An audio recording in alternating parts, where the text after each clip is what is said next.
This is a very interesting topic that I love to talk about and I want to share with you. The topic is everything you see in another is a projection of a see within. If you look at chapter 18, you don't see that on the surface. When you dig it further, you will see. Let's begin. In our previous session, we spent a lot of time talking about Emperor Sun, that how he is a filial son of the Chinese history. He is a loving, kind son and a loving, kind brother. So does that mean that the other patriarch, they don't have filial piety? No, it doesn't. Throughout the history, there are other filial son and filial daughter. But the difference is that they don't have such a disharmonized family as Sun did. That's why his filial record is written in the Chinese history. Now, we go on to the last verse of chapter 18. When the country falls into chaos, patriotism appears. So this sentence is very easy to understand. In a family, if there is an older person, say like a grandma or a grandpa is sick, or not even grandpa, say a mother is sick or a father is sick on the bed for a long time, that's the best time to see who is the filial son. So it's the same logic. Whoever can stay by the bedside is the genuine son, and it's the son that who really love the parents very much. So the same logic applies to this one. When the country falls into chaos, patriotism appears. So in our difficult time, we get to learn who is there for you. There are always a lot of people around us when things are great, but when things turn sour, when there's difficulty comes, then you will realize who is your true friend, because you will realize that some people start to drift away. And if you are broken into pieces, you would want to see who is there for you during your difficult time. So in chapter 18, it's just these 4 simple verses. There are 2 aspects that we can learn from these 4 verses. The first perspective is that it echoes with chapter 5. And the second perspective is we will spend majority of time talking about it. Everything you see in another is a projection of a see within. So let's go on to the first perspective. In chapter 5, it almost tells us that everything in this heavenly realm, there is the yin and yang. And if you divide the yin and yang into 4 quadrants, you see the beginning of creation and the growing stage, the harvest time, and the destruction. So in the human time, that's when the great Tao exists in the society. Everything is great, but eventually, the time will go to this side, which is the non-human side. And this is the time that it's declining in Tao that we see in red here, when the great Tao decline. Benevolence and righteous appear. So there will be appearance of non-benevolence and non-righteousness. And most of the time we see that the dark side is more than the positive side or the bright side. So as you can see, there's more darkness here. There's a mix of good person and an evil person. Same thing we can apply on the second sentence too. When wisdom rises, great hypocrisy appears. So during the great time, that's the human time, all the people are very nice. They have great wisdom. They know what to do. They know their purpose of life. But when it falls to these 2 quadrants, we see that there are still people who has wisdom, but the number of the people decrease, and then there is an increased amount of people who are hypocrite. And on the third one, it says, when 6 kingship disharmonize, filial piety and compassion appear. So same logic here. There will be the filial son, and there will be people who express their compassion, but the ratio just does not match. You can see that there will be more disharmony in the family. There will be no loving parents. There will be chaotic sibling relationship. You see more disharmony in the family. And when we look at the fourth one, when a country falls into chaos, patriotism appears. So during this time, there will be more of an evil council and officer, and then there's also, together with them, there's mix of patriots too. This is the analysis for chapter 5, which we can apply to chapter 18. Now, let's look at the interesting part. Another perspective on this chapter is that everything you see in another is a projection of a seed within. I have this picture here. If we see a dog, what is your projection? If you have been beaten before, you will project yourself. That's a dangerous dog. Let me run. But in your consciousness, you have good experience with dogs. Your projection is, oh, this is a loving dog. Let me give him a hug. So this logic will apply the same thing as if you see a big ocean of water. If somebody, or not even the ocean of water, say swimming pool, for the people who does not know how to swim, and if they have bad experience, say they have been drowning in their childhood, they will sense that the water is danger. And for the people who have good experience with swimming pool, they love to jump into the pool so that they can enjoy that freedom. Like me, I like to go to the gym every day to do my swimming. Okay, so that was based on our experience. Now here is a picture of a person who is singing opera. My daughter is an opera singer, so this one I can relate very much. So every time when my daughter sings, I don't have the knowledge of opera singing. I did not take any course, nor I have any talent. So when I hear her singing, I will give her a thumbs up. I say, wow, that's great, vamonos. But when the teacher hear her singing, the teacher will be able to give her the critiques. Oh, you should make the intonation a little bit higher. No, this tone is wrong. You're supposed to make it lower. Go play your piano key so that you can see where you are off. Because I sit with her all the time during her singing lesson, I understand the teacher and I have a different perspective. But no matter how many times I listen to her, I can realize the difference. So as a mom, I just give her all A's. So you see, the projection, it comes from our experience, and it also comes from our knowledge too. Now let's take it a step further. Every time we say something like you are, he is, or she is, we are projecting something of ourselves onto someone else. And that's because we also have that trait or characteristic.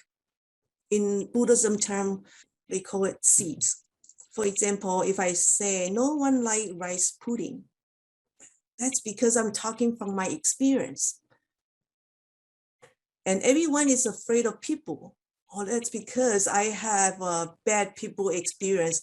I used to have good experience, but then when I see that my people start to behave violently towards the neighbor's dog, I start to change my thought. So I think most people have this kind of generalization, especially when you see that some people can really kill. When you see that kind of news on the YouTube or news. You are a wonderful person. When I say you are a wonderful person, that means I am also wonderful too, because I can see the wonderfulness in you. Imagine I'm talking to a stranger and that person talk like a Taoist. I can detect this person must be a Taoist because I study Tao Te Ching, so I can detect this person has this wonderful characteristic, or this person has the same knowledge as I do. If this person has some knowledge of Buddhism that manifests into his behavior, I can also pick up easily. But if that person has the Jewish behavior, I won't be able to pick up because I have no Jewish background. Imagine you talk to a child, you say a 5-year-old, you talk to a 5-year-old, you know, when you go to the street, be careful of a bad person. This 5-year-old will not have any idea what you are talking about, bad person. The child just does not have that experience nor the knowledge. You have to tell the child what is a bad person look like, or she is a nosy person. If I can say she's a nosy person, that means I have been a nosy person before. Otherwise, I would not be able to detect she is a nosy person. And we also have experience deja vu, that's from our past life. So everything here the example that I give is from the present life that we can properly understand. But sometimes when we see a friend and this person, we know we meet the first time, but we just click.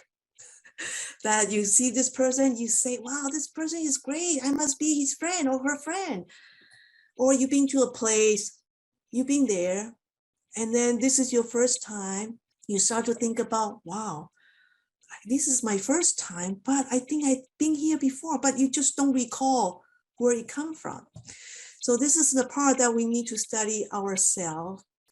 Throughout the history, all the saints and sages tell us that it's easy to understand other people, but it's difficult to understand ourselves. So today we are going to have a good understanding about ourselves and how our mind works.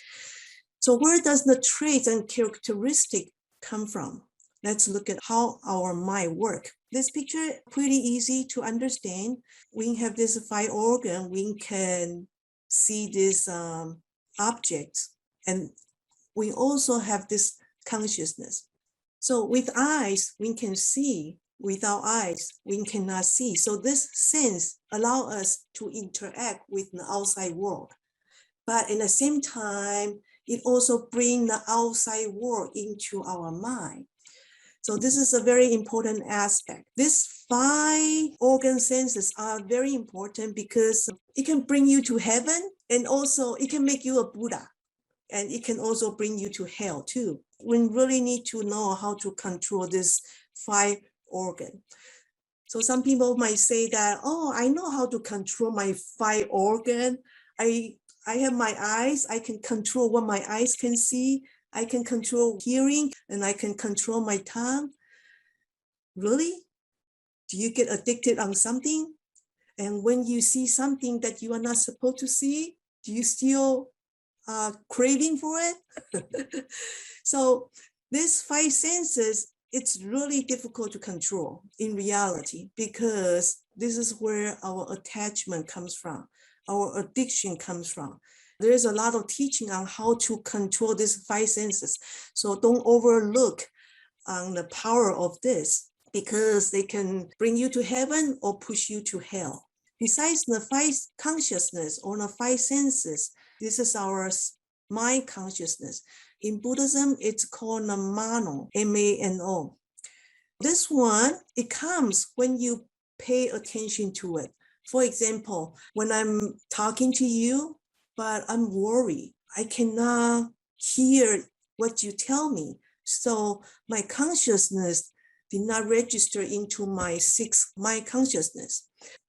Or when I'm eating, if I am worried about something, a project is due and I haven't finished, I have no mood eating, but I still have to eat, then my consciousness does not register here. Or when I see something, have you ever read a book and then you don't really pay attention? So you just glance over, you don't really read into anything. So in this case, your consciousness did not register here. So our mind consciousness will only activate when you pay attention to it. And when you really pay attention to it, you can control all this consciousness, and you will be successful in doing anything that you want to do. It doesn't matter whether it's a wrong motive or the right motive. If it's in the right motive, it's great. But if it's in the wrong motive, you can also ask your, I call it this, the 5 soldier. You can ask the 5 soldier to do it for you. And this is the mind consciousness. So what does this mind consciousness do. The function is to collect all the data that's gathered from all these 5 and do further analyzation. It also discriminate because whatever received from the 5 consciousness, the mano start to put them in folders. This folder I label as the most important folder, least important folder, or the not so important folder, just like how we sort our email. We have the spam folder, the junk folder. If we think this is a junk mail, we put it in the trash. In the Gmail, there is a function that you can put a start, and then you can categorize into the email into different folder. So this is what the mono consciousness do. So this consciousness is really important. It plays a very important part because this is the manager for this 5 consciousness. It makes decision. It tells the eyes, oh, let's look at that one more time. Oh, that's beautiful. Let's look at it more time. And that's attached to it. Mano will put whatever things that categorize importance into a red folder and do on a bookmark and make decision. So the mano make sure everything runs smoothly, make sure that you hear enough that you want to hear. If there's a joyful music that you really like, mano consciousness will make sure to bookmark it. But if it's a person that you don't like, the mano will put it in spam or have a bookmark, say, this person I don't like. I don't want to hear this person again. Some people might like chili because this is what the tongue consciousness tell us. So we will put it in the chili folder so that next time when we see the food, that register with us. So this mano decide who should we trust and who we should not trust, and who should we like and who we don't like. And it makes the decision for this person I should be compassionate about. This person, I don't really care. Whatever person does something to me that I don't like, also it's sorted in the folder too. This mind, it's like a manager for this 5 employees. This manager makes sure things runs well and make sure there's enough stocking in the warehouse. Now let's look at this one. This is the 7th consciousness. In English, it's called ego or self-consciousness. And in Buddhism, it's called mana. And you can see what this one does. This one, it's everything, it's about me. My thought, my idea, oh, this is my story. You have to listen to me. This is my eyes, my possession. And because this is my possession, I don't want to share. And this is my experience. Your experience is not right. Only my experience is correct. Let's follow me. And this is my attachment. This is where the greed come about. And of course, if there's greed, there's no ignorance, because ignorance comes from my thought. Because I'm so limited to my thought, I'm limited to my own ignorance. And because of my possession, maybe my experience, I become arrogant. So everything here, it's about self, self-love, self-view, very narrow-minded. In other words, if you live your life according to your self-consciousness, that only self, you will have a lot of worry and mental affliction. So this mana, self-consciousness, it's like a processing center. So after the 6 mano consciousness dump the consciousness into 7th does more modification, because I decide that I want to take a look at it more. I want more of it. I want to listen to more music. I want to have more house. I want to have more car. So everything is about me, and everything is about greed. Next one is the 8th Alaya Consciousness. In English, it's called the storage consciousness, but in Buddhism, it's called Alaya. Have you heard of Akashi record? So Akashi record, it's also another term too. It's a synonym to Alaya consciousness. In English term, it's called the soul record. So the record It's a library of our soul information that contains all your detail from your beginning that you depart from Wuji to now. So it's accumulation of information from past life to the present life. In Christian term, it's called the Book of Life. So this one, it records everything, and upon our death, it will just roll over, and it does not have any emotion involved. These two here, the mono consciousness and the mana consciousness, it has a lot of emotion involved, but this one doesn't. So let me give you an example. Say if you are a cashier, you are collecting cash or running a debit card. So if you are an owner and you do so much sale, you get so exciting. But the Alaya Consciousness is the machine that process all the credit card, that provide the storage for the coin and for the bill. It doesn't matter how much bill you have, whether you make thousands, 5,000 or 10,000. Alaya Consciousness does not care. Alaya Consciousness just keep collecting, but it does not provide any emotion to it. So Alaya Consciousness in the Islam term is this. I wouldn't try to pronounce it, but in English term, it's called the preserved tablet. In Buddhism, the complete name is called Alaya Vijnana. So with this picture, it demonstrates to us that everything is originated from thought, and every thought is a cause, and every cause will result multiple effect. Why do I say multiple? Because if I give you an apple seed to grow, how many apple would it come about? One apple seed, I would say, have at least 50 or 100 apples just from one apple seed.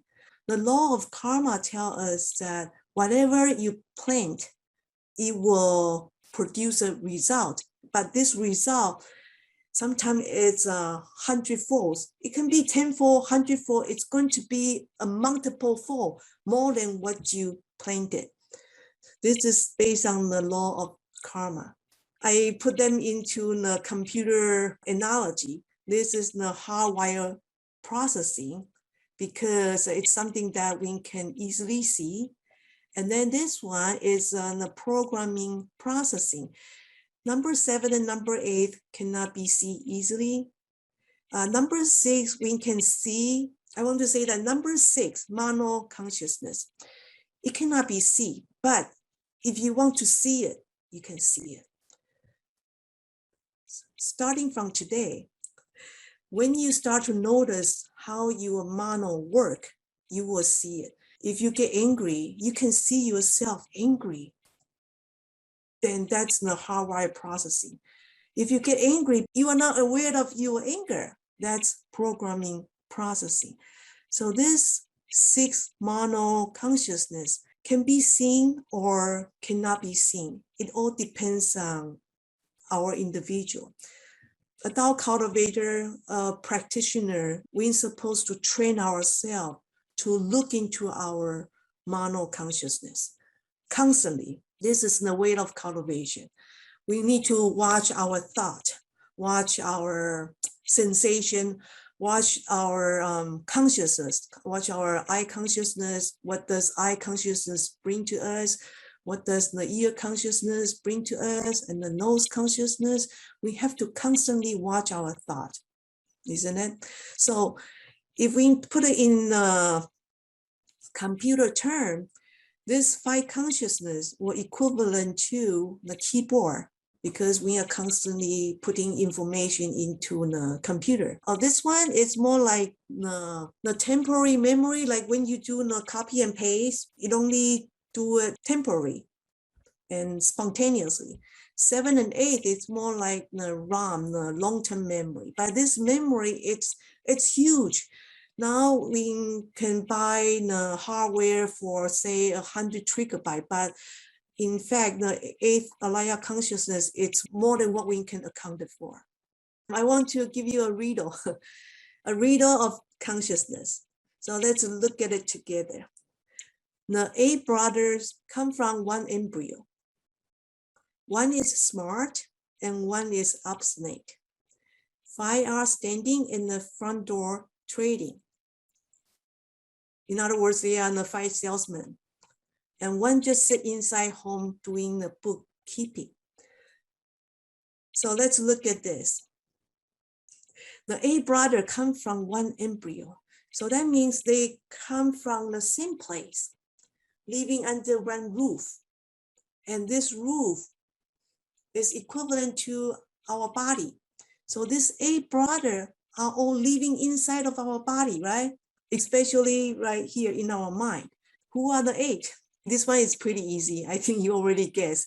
So it's 5 here, and then 3 here. That makes up the 8.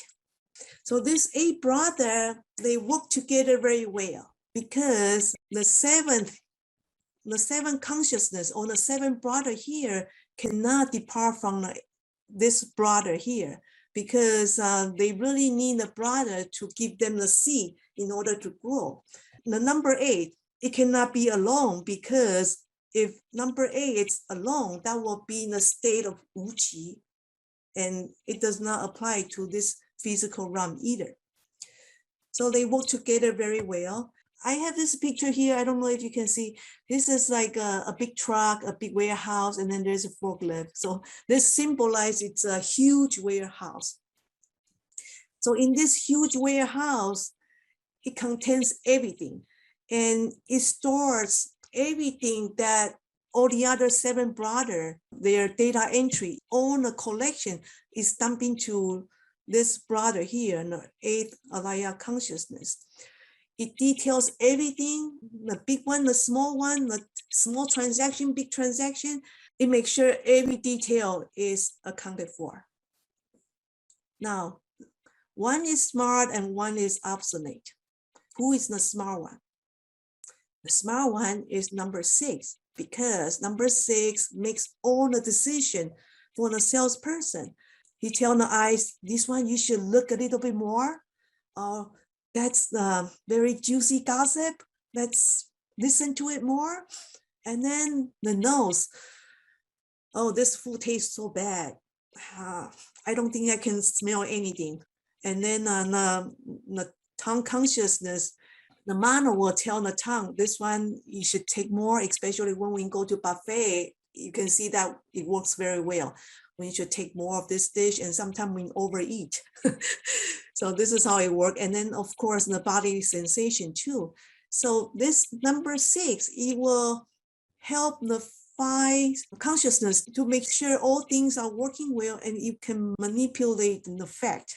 So whatever we do as a Tao cultivator, we really have to watch out our mono consciousness because this is the middleman between the 5 and the 7 and the 8.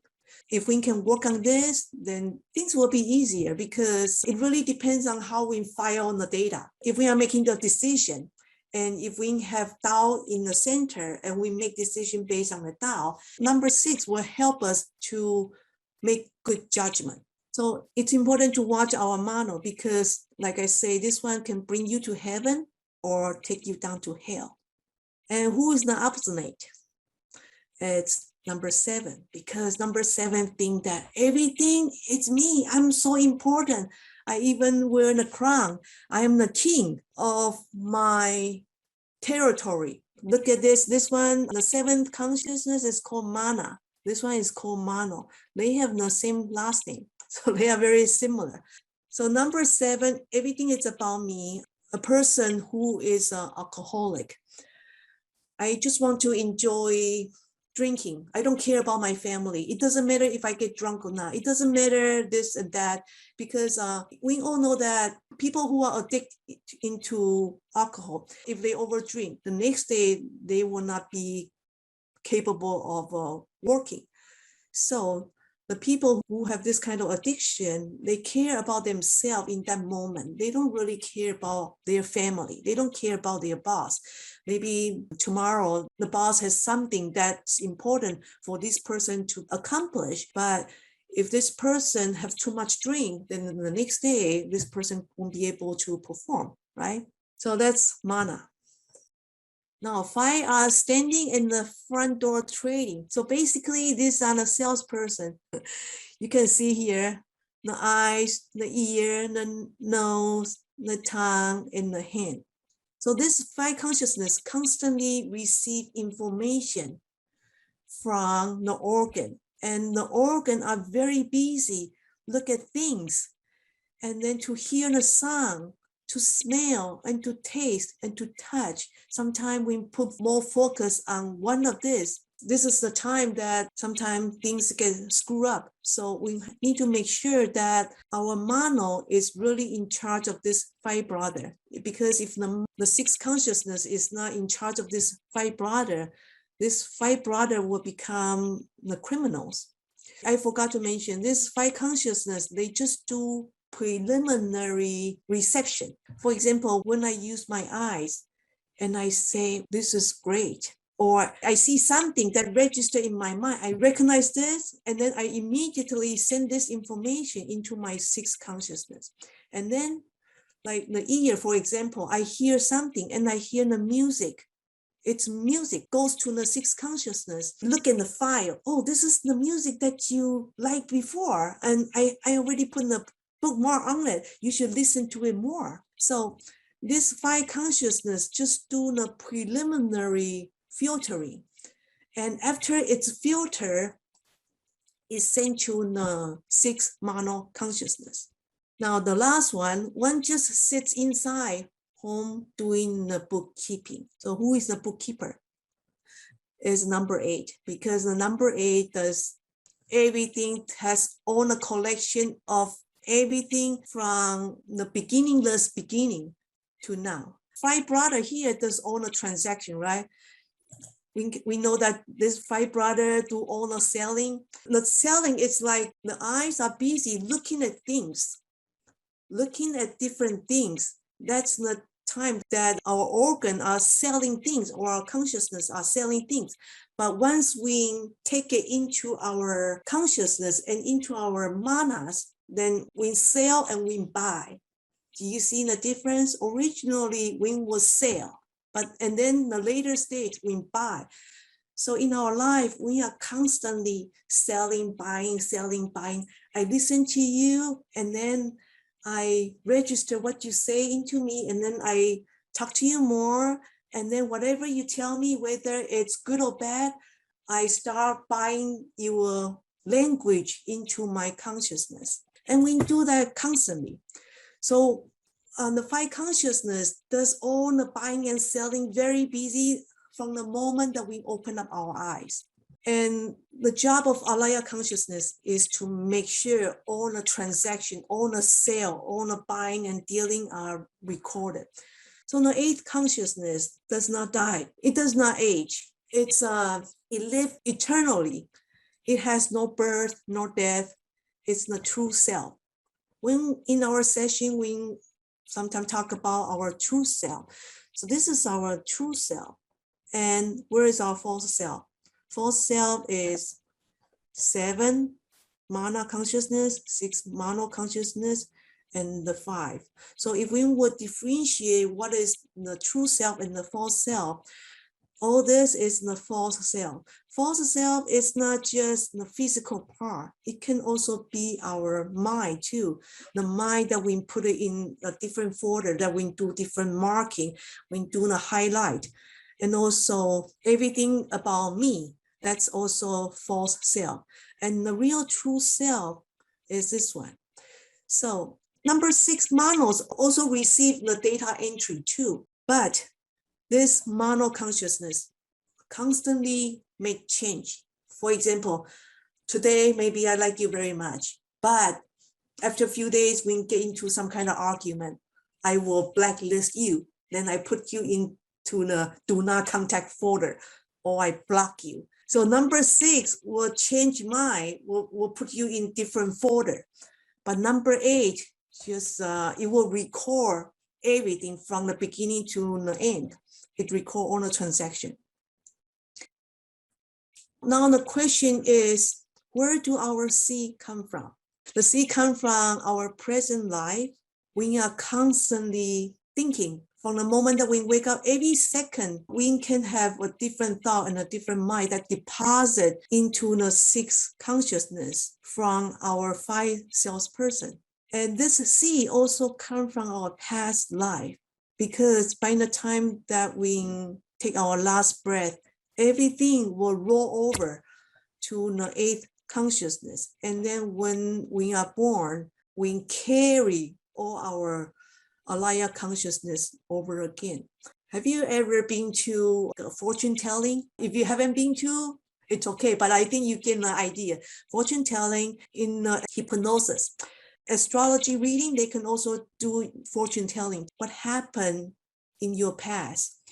So this thing, everything already happened in the past.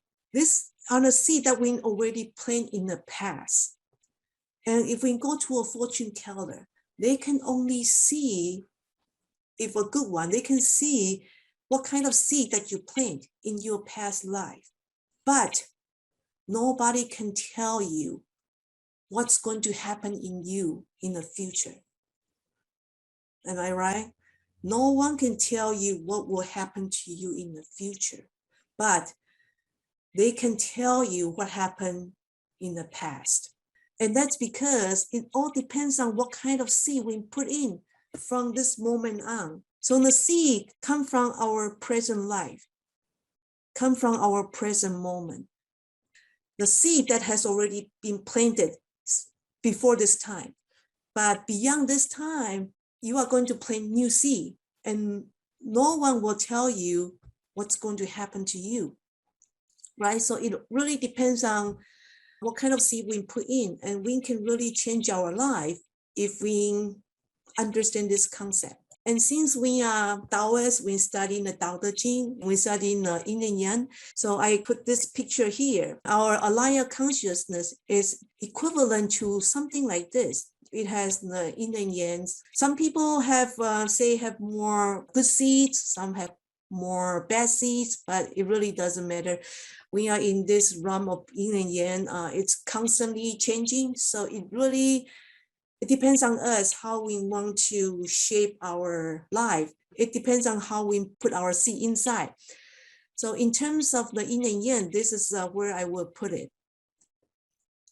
So if Tai Chi is in this position, then where is Wu Ji? It's a flip side of same coin. So one side is Tai Chi, the other side is Wu Ji, but Wu Ji are being covered by the Tai Chi. That's why we don't see our Wu Ji. We are all reincarnated onto this earth as human beings. That means we all have some karmic consequences that we have not resolved. And because it's not resolved, that's why we are in this realm of Tai Chi. And if we can resolve all the karmic seed, then we can return to Wu Ji. So before this stage is this stage of Wu Ji. Earlier I meant to say flip side of same coin. So the Alaya is derived from the essence. Just like we say originally there was the Tao, and after the manifestation of Tao, it becomes De. So Wu Ji is like the Tao, and this one is like the De. And eventually the De will return to Wu Ji, and this is our final destination. So when we look at this picture, where is our self-nature and true self? So these two terms are synonyms, self-nature and true self. And I like to dump everything into here because they are all synonyms. Void, Wu Ji, and I think in the Kabbalah, it's called Ein Sof. Ein Sof. Yes. Ein Sof. Ein Sof, yes. So you can put Ein Sof into here too. So this is equivalent to the picture that I show you here. So this Ein Sof, we can put it here. This is the final stage or final destination that we want to reach to. And you say, wait a minute, if I have this yin and yang, how can I go back here?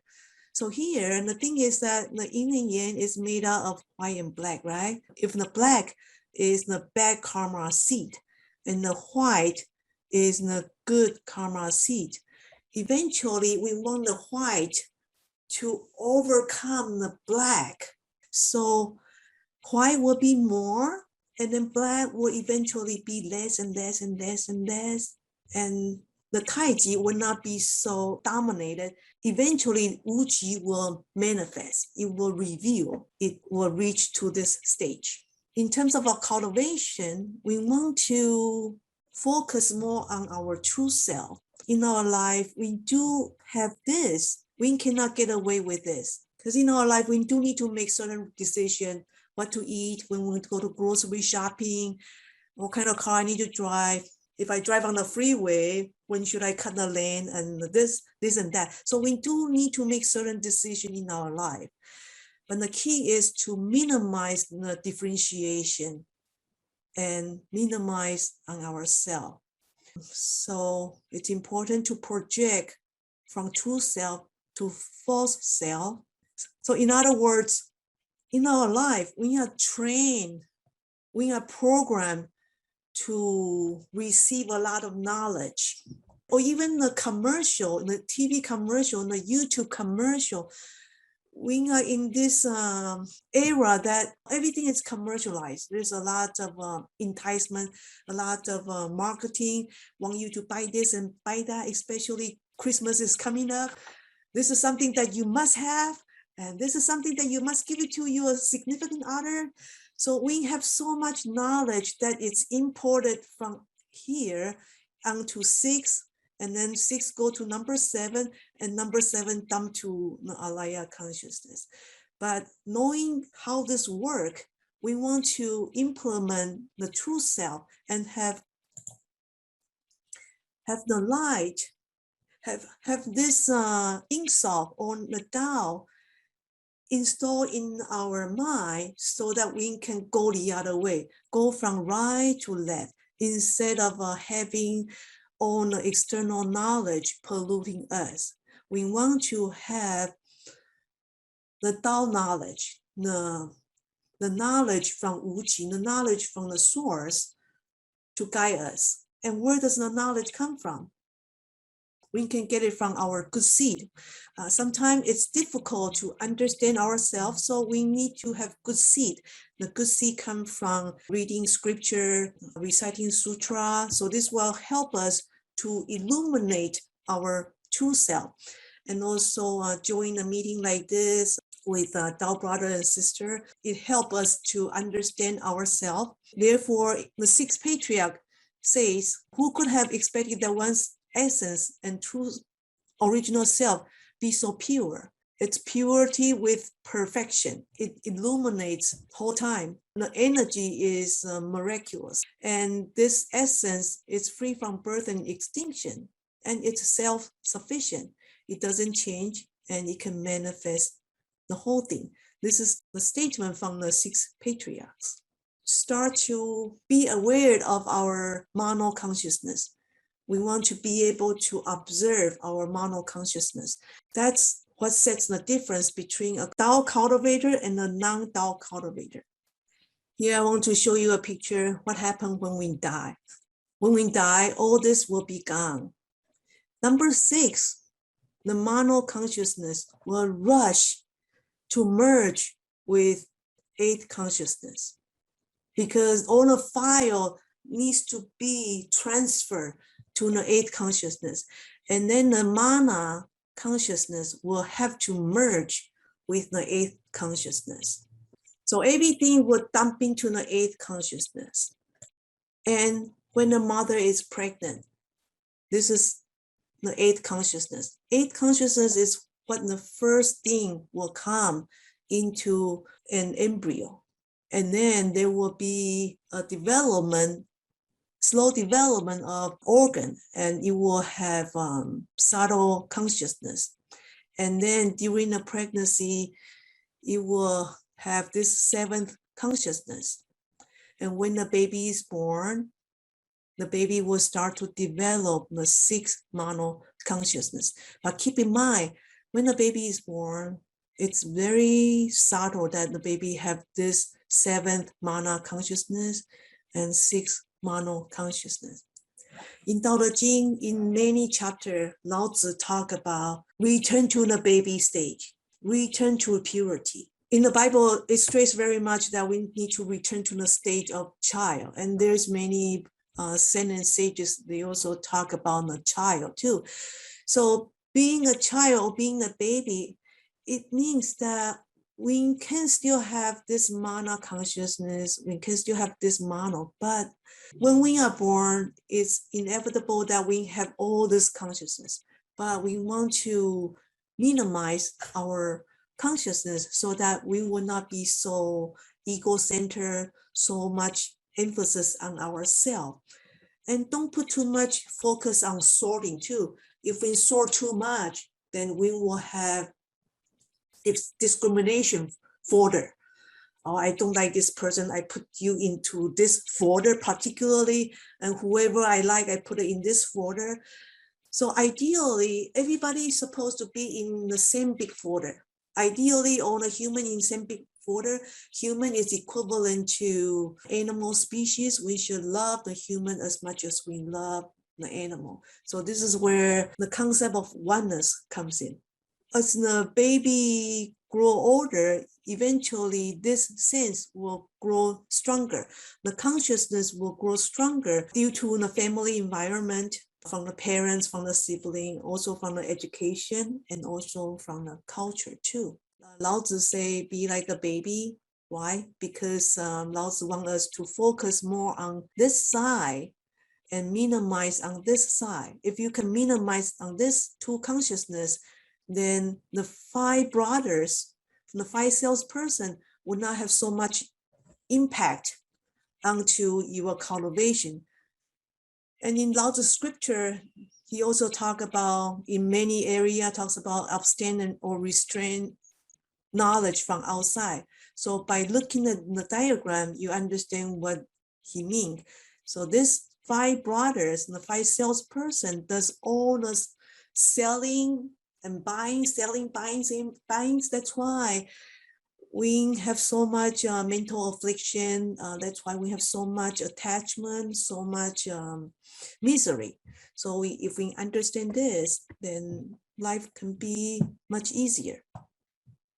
So before I end the chapter, Sigmund Freud, he's an Australian neurologist. He did a lot of research on these 3 areas. His finding on the 3 levels of mind, which is very similar to what Buddhism teaching is.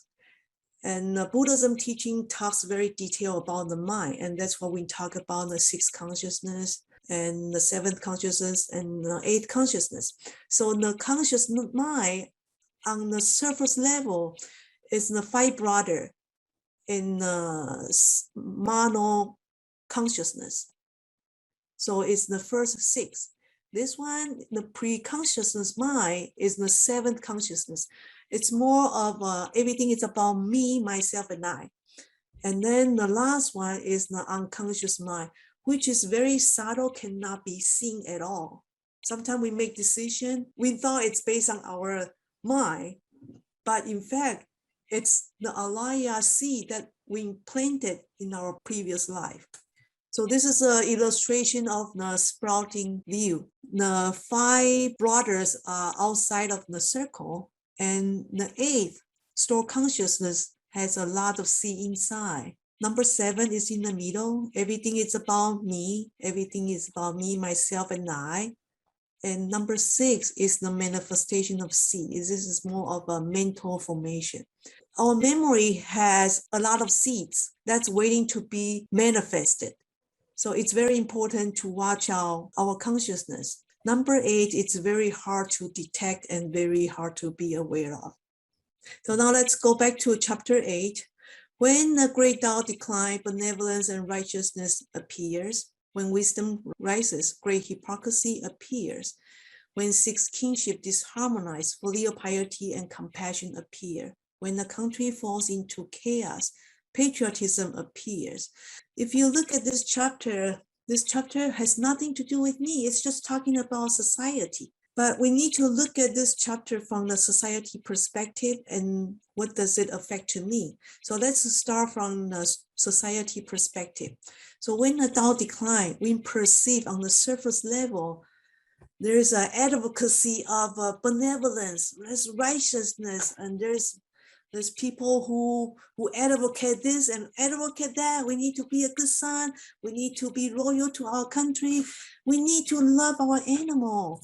But in reality, behind all this, there's non-benevolence, there's non-righteousness, there's hypocrite, non-loving parents, chaotic country, and animal cruelty. So this one is not listed in the chapter, but I do want to mention that now there's a lot of saying about we need to love our animal.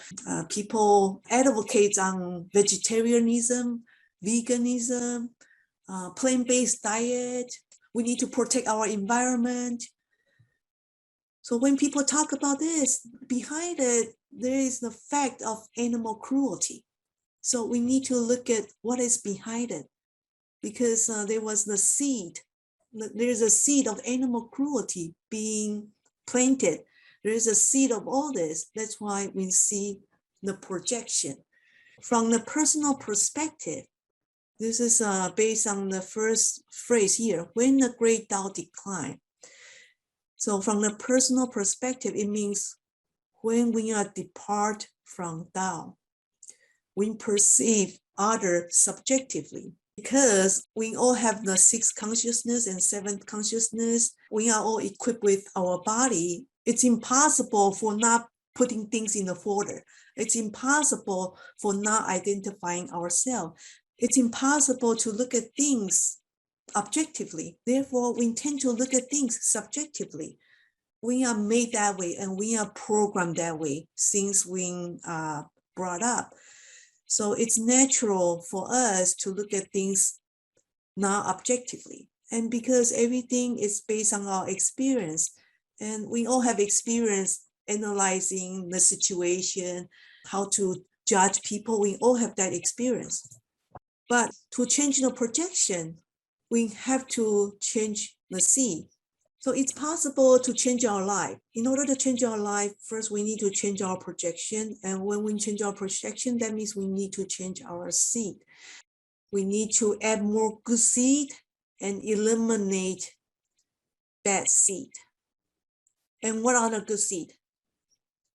The good seed are first receiving Tao, because when we receive Tao, we are like having an extra support behind us. We have all the divinity. We have we are connected to the universe. We are connected to the source, and we are connected to the Heavenly Mother. Our life is filled with a lot of struggle and difficulties. It's always good to know that we are connected to the higher being. And also, first step is to discover our true self. Understanding where our true self is, then we can overcome our false self. The next one for planting good seed is the Tao environment. Is Tao environment really important? Like right now, we are all sitting at home and watching this session through Zoom. We feel so good at home, right? But the moment when I go out, say when I meet my coworker, when I meet with other family member, I feel agonies or I feel affliction. And the difference is that if you cultivate by yourself, sometimes we fall into the syndrome of, I'm so great, I'm very peaceful in my own environment. But that's an illusion. It's an illusion that I'm peaceful. In fact, I'm not, because the moment that I deal with other human individual, I start to have anxiety, worry. Maybe I don't like this person, I don't like that person. Why this person say that to me? It's not true. This person gossip about me, it's not true. So having a Tao environment, it's like a supporting system. It helps us to realize what we project is a reflection of our seed, especially during this time. Try not to cultivate at home by ourselves. I mean, we always need to have a quiet time by ourselves, but we also need social interaction too. Interaction with a family member, with Tao brother, sister, with master, with Tao senior, so that we know how well we cultivate. And then the next one is implementing the good seed of sutra and literature. The sutra and literature is the tool for us to understand. We all have some encounter with Buddhism scripture and TaoTeChing. To study this is good, but it's the first step. That's why I say it's good seed. We need to plant good seeds. After we plant good seeds, what's going to happen? We need to make sure there's no weed come out, because if we fulfill these three or any one of this, it's just a starting. It's a journey that you are taking. It's in the beginning of your journey.